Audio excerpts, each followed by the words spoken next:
நம்ம நக்கீரன் டிவியோட தொடர்ந்து இணைந்திருக்க பெல் சிம்பிளை கிளிக் பண்ணுங்க. கவிக்கோ அப்துல் ரஹ்மான் அவர்களோட மறைவு கவியுலகத்துக்கும் தமிழுலகத்துக்கும் ரொம்ப பெரிய ஒரு இழப்பு. அப்பா எப்போவுமே சொல்லுவாங்க, அப்துல் ரஹ்மான் அவர்கள் இல்லாத கவியரங்கம் இருந்ததில்லை. அவங்களோட தலைமையில் அப்பாவும் அம்மாவும் எத்தனையோ கவியரங்கங்கள் கலந்துருக்காங்க. நான் சிறுவனாக இருந்த போதிலிருந்து எனக்கு பெரிய பாதிப்பை ஏற்படுத்தின ஒரு கவிஞர் அப்துல் ரஹ்மான் அவர்கள். அவருடைய எத்தனையோ கவிதைகள் மனசில் நீங்காமல் இருக்கு.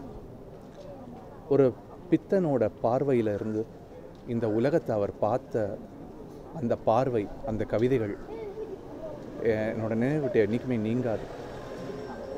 பித்தன் மழைக்காக ஒரு பள்ளிக்கூடத்தில் ஒதுங்கினான்.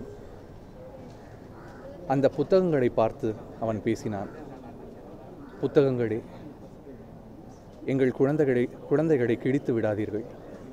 அந்த பித்தன் மேலும் சொன்னான், எங்கள் குழந்தைகளே புத்தகங்கள், அவர்கள் கையில் ஏன் காகித குப்பைகளை திணிக்கிறீர்கள்? அவருடைய இது மாதிரியான ஒரு ஆழமான பார்வை இந்த சமூகத்தில் கல்வி மேலே, ஒவ்வொரு விஷயத்து மேலேயும் கவிதைகளாக அதை மொழிபெயர்த்திருக்காரு, கவிதைகளாக அதை கொண்டு வந்திருக்காரு. இன்றைக்கி எழுதிக்கிட்டு இருக்கிற எத்தனையோ கவிஞர்களுக்கு அவங்களுக்கு தெரிந்தோ தெரியாமலோ அவர்களுக்கு ஒரு பெரிய ஒரு இன்ஸ்பிரேஷன் கவிக்கோ அப்துல் ரஹ்மான் அவர்கள். அவருடைய கவிதைகளாக என்னைக்கும் அவர் வாழ்ந்துக்கிட்டே இருப்பார்.